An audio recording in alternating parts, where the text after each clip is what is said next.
Hello everybody, I'm Colin D. Ellis and welcome to the Culture and Coffee podcast, where every episode I discuss a new topic of workplace culture and provide some insights and some practical things for you to do. Don't forget to like, subscribe and to share with people who you may think would be interested. Okay, let's get on with today's episode.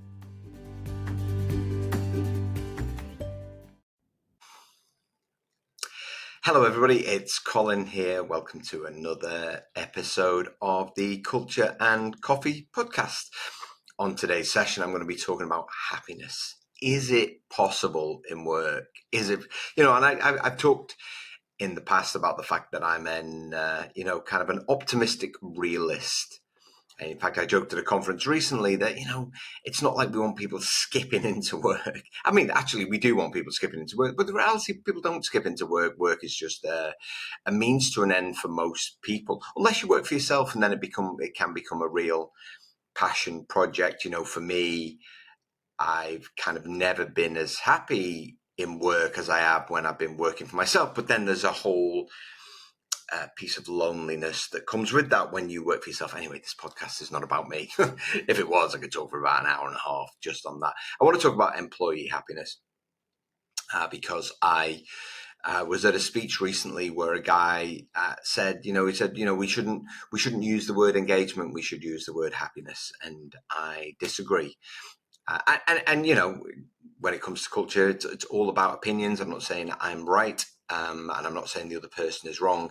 I just think I disagree because what we want to measure is how intrinsically motivated people feel to do their work. Now, of course, a big part of that is happiness. But if you measure happiness, they'll go with exactly how they feel in that moment. And it's true a little bit to engagement. I just think it's a little bit more considered. At the end of the day, it's a fact that not everybody is happy all of the time, nor can everyone be happy all of the time. It's just like, as humans, it's just not possible to do that.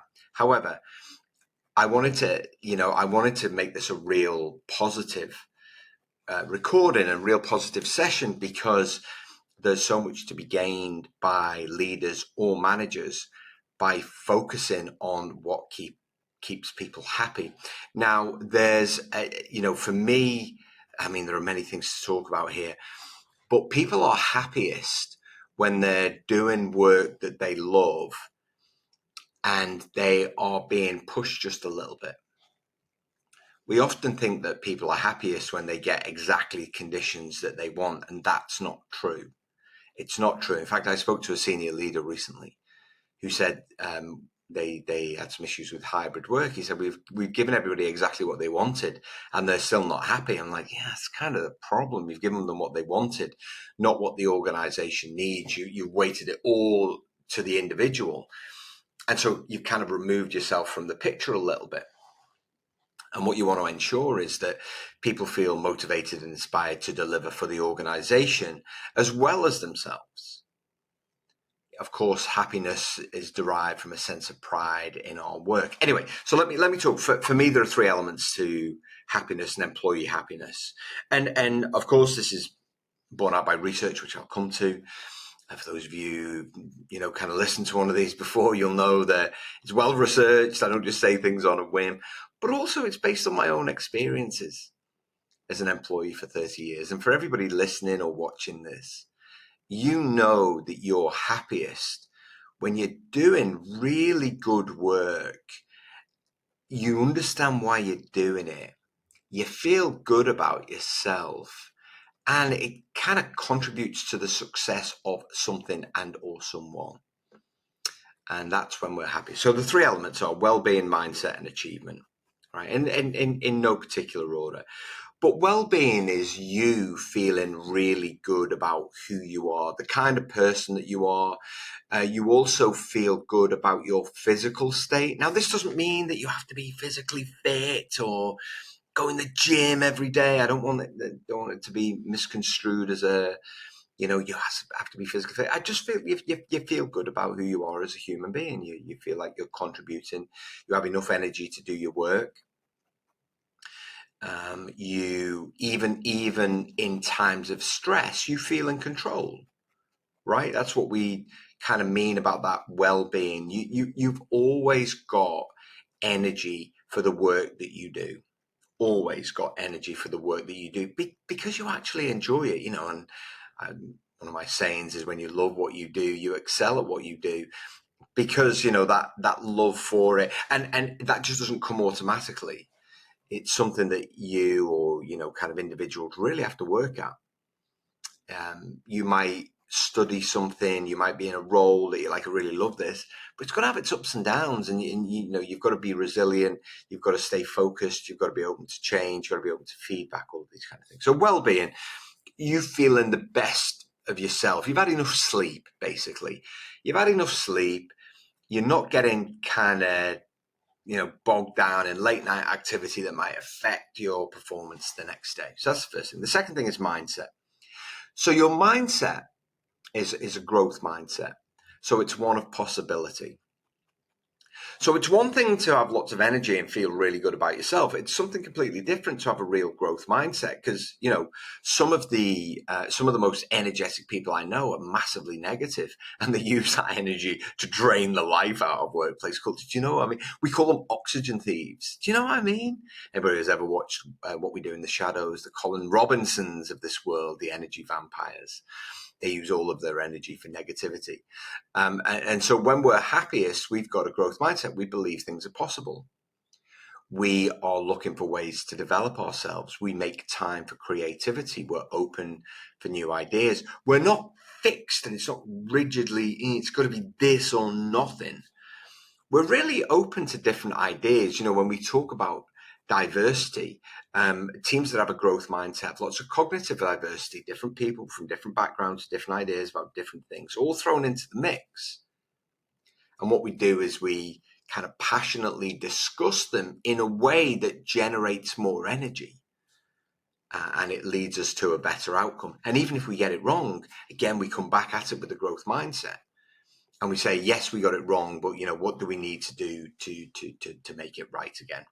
So that mindset is important not only for personal growth, but also for team growth. And so a big part of engagement within an organization is, what are you doing to develop yourself? It's not just about the organization. When we measure engagement, it's as much about intrinsic motivation as it is extrinsic. In fact, I would say it's more about intrinsic motivation. When I see low engagement scores, when I work with teams, my first question is, what are you doing as an organization that's really blocking people's desire to be intrinsically motivated? Like I said, I've said in the past, I don't believe anybody wants to come to work to be the worst version of themselves. There are some, and it's a minority of people, who are determined to get in the way of progress because they have a fixed mindset. But for the most part, people want to come to work, they want to do a good job, and that mindset is key. Then the third element is achievement. So it's one thing to feel physically fit. It's another thing to use that energy for good and really promote a growth mindset and believe that anything is possible. And it's something completely different to actually do it and get it done. And so this is personal achievement, and it's also team achievement. And vibrant cultures are full of happy employees. Now, is everybody happy? Absolutely not. So the sweet spot is around about 85%. For those of you who read my blog or listened to my recent blog about the 5 types of employees, you'll know what I mean. There are some people who are leaving. That's fine. They're on the way out. That's absolutely, kind of what we want. And then there are some people that just get in the way. And they get in the way of achievement. They're always looking for excuses. They procrastinate a lot. Of course, that's linked to the mindset. And this is where that deliberate building of team culture is crucially important to happiness, because we've created a level playing field. We've created a sense of understanding. We know what behaviors we need to demonstrate. We recognize how we need to collaborate. And this is where, those times where you feel like someone's not pulling their weight. So in vibrant cultures of happy employees, we address that. Having been part of them myself in the past and also working with them, we address that and we call that out. We say, hey, that's not what we agreed. That's not what we expect. If we're to achieve X, a goal, a milestone, a target, whatever it might be, then we have to pull together to do that. Now, this is not about telling people to have a growth mindset. It's not about telling people to be positive. It's about ensuring that there is an understanding of what we as a team have committed to, and then we actually follow through on it. Now, that achievement is also important because what that does is give rise to confidence. So when we achieve, when we're recognized for that achievement, then what happens is we gain this sense of, hey, we can do that. And of course, what that does is contribute to the mindset. I was talking to someone about this last week or the week before about growth mindset. And he said, how can I instill, in my team a growth mindset? And I said, how good are you at celebrating success? It was completely left field question to him. He's like, oh, what do you mean? I'm like, when you achieve something, anything, I was like, and I don't just mean getting to the end of the year or getting to another birthday. When you achieve something, how do you celebrate? He's like, oh, we talked about this before. We're not very good at this. We talked about it as an organization. We're not very good at it. I was like, start there. If you want to instill a growth mindset into people, start by telling them they've done a good job. Doesn't matter how old they are. Doesn't matter how experienced they are. I haven't met a person yet that doesn't want to be told they're doing a good job, but they have to be doing a good job. You don't want to be telling people they're doing an awesome job just by showing up to work. And that happens sometimes with managers that just want to be liked. Remember, if you're a manager, your goal is to be respected. You're never going to be liked in the way that you want. People will, the goal is utter respect. And they'll like you as a human being if you gain their respect, so that's the way of doing things. But it's not to be liked. If managers that play the I just want to be liked game end up disappointed every single time. And so we don't want to praise people for just showing up. What we want to do is praise them when they demonstrate a behavior that we agreed, when they collaborate in a way, usually with other people, that sends a good message about the team, or they just put in an extra shift. And I don't mean working all the hours God sends. I don't mean working 50, 60 hours a week.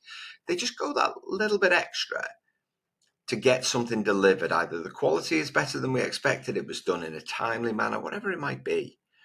That sense of achievement is all important. So when you're the best of yourself, you've got lots of energy, you're well rested, when you've got a growth mindset, you believe anything's possible and you take steps to develop yourself, and when you take the time to stop and celebrate success, or also look at the things that you failed on and talk about the learnings, once you combine all of those three in a perfect Venn diagram, you've got happiness plumb in the middle. So why is happiness important? Well, some statistics is organizations with happy employees outperform other organizations by up to 20%. That was in the Harvard Business Review. Happy employees are 17% more productive, 10% higher customer satisfaction, 20% higher sales, and generate 21% higher profitability when people feel happy in their work. And the organizations that rank in these great places to work, now they only rank in the top 10 of the great place to work if people are happiest. They have up to 50% lower turnover than organizations that are full of unhappy staff. And that's important because it costs a lot of money, up to 1.5 times, 2 times someone's salary to actually recruit them into that role. I think that the key thing is when I was researching Detox Your Culture, which got to #1 in the charts. And so if you're listening to this or you're watching this and you bought a copy, I really do appreciate it. I think it's definitely, I've had so much great feedback on it and people like the way it's written, but also how easy it is to follow. You don't have to have a toxic culture to read it. If anything, it's more of a risk mitigation book. Here's how to make sure you don't have a toxic culture. But one of the stats that I used in there was from a survey from Gallup. And it was a statement that they made, and they said that employee happiness hinges more on culture and management behavior than other factors. Often we think within organizations, it's all about extrinsic motivation. How much do I get paid? What are my benefits? How many days can I work from home? What are those days? When the reality is, when we give people agency over the culture, when we make some agreements between each other, when we take the time to hold each other to those agreements, and then we've got managers who really know their stuff. Now, I've been talking about this for most of the year. And, I've worked with a couple of organizations, only a couple though, I'm not going to lie and say, I've worked with 1 million organizations around the world often. Like if I had done that, it'd been all over LinkedIn. I haven't. But I've worked with a couple of organizations who've really put the emphasis, based on things that I've written, to be honest, on management training. And at the minute I'm in Sydney and I'm going to spend the next 2 days doing management training. And I already know that people are going to love the content of the program because these are all assumed skills.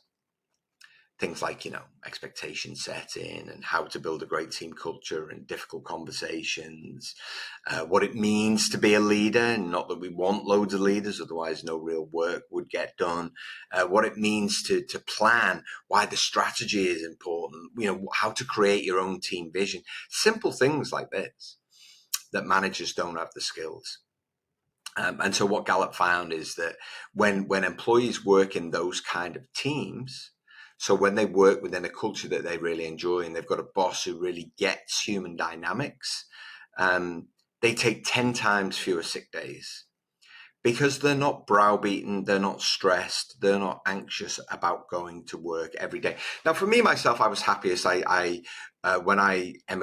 we as a family emigrated to New Zealand in 2007. It was a really difficult time. We had a 1-year-old. We had a baby on the way, and I had to really hit the ground running. My then boss, had gone out on a limb and got rid of his entire leadership team. Hired a completely new leadership team, and we had faced some scrutiny from I suppose independent auditors, if you can call it that. It was a state-owned enterprise.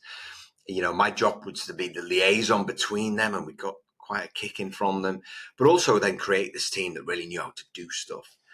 And, I had a little bit of a formula that I'd used before, which I still use with teams today, and I brought that over with me. We created a great team, and within about 6 months, it was really humming. Like really humming, we were delivering projects left, right, and center. We were having courageous conversations.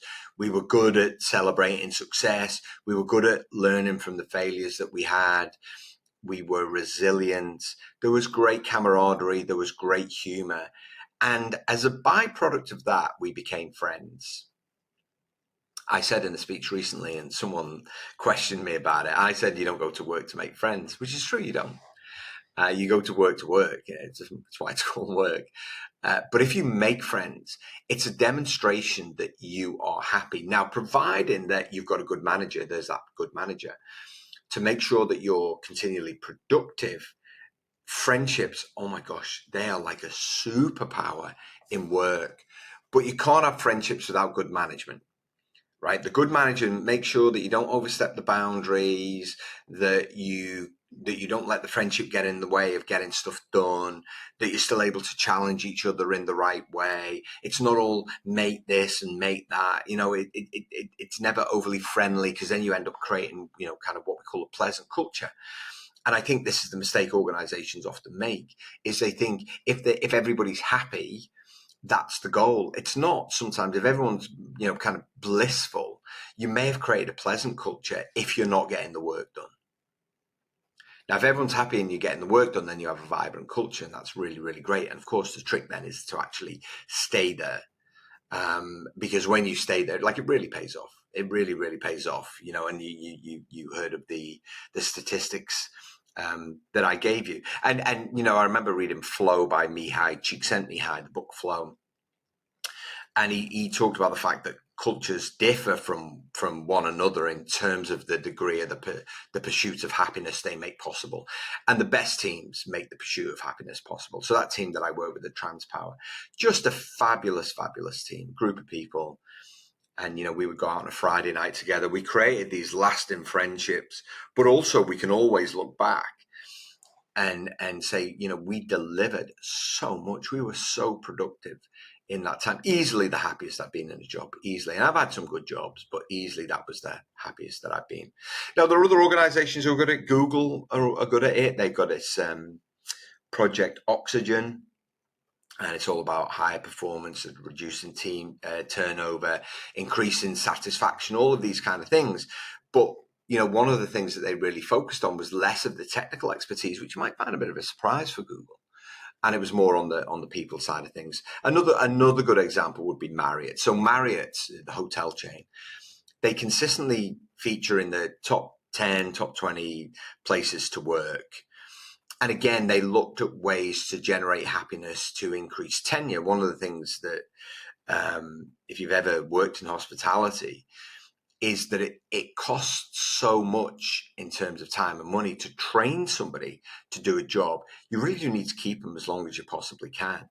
And what Marriott identified was that if they created an employment wellness, an employment happiness program, and then supplemented that with career opportunities, so they're able to move people about, different experience in different countries, not only would they reduce turnover, they'd improve tenure as a result of that. And they found that, they were saving, kind of $500,000 annually in recruitment costs in every major kind of area in the United States. And they had this great, I remember reading it, I think it was called Take Care program, which was about mental, physical, and emotional well-being of employees. But it wasn't, it was all the things that you would expect. But also it was about resilience, flexibility.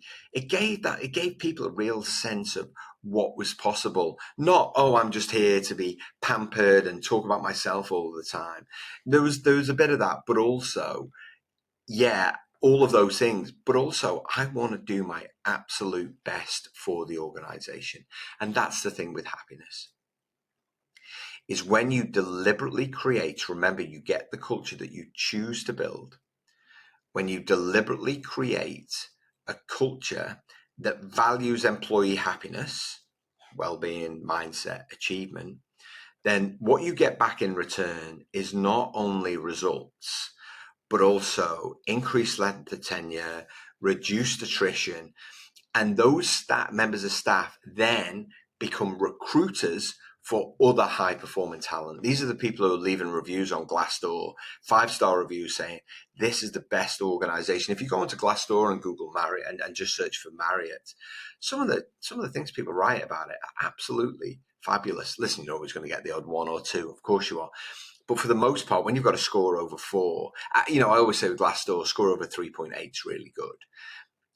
But when you get over 4, you know that you're doing a really, really good job. So happiness is key to not only employee success, but also to personal success too. Because then when you're happy, you take that home. You take that home with you. And your home life is generally happier too. It generates resilience, intrinsic motivation, all of those kind of things. I always think that happy employees, they never ask why. They always say, why not? All right. That's your session for today. Hope you enjoyed it. Ta-ra for now.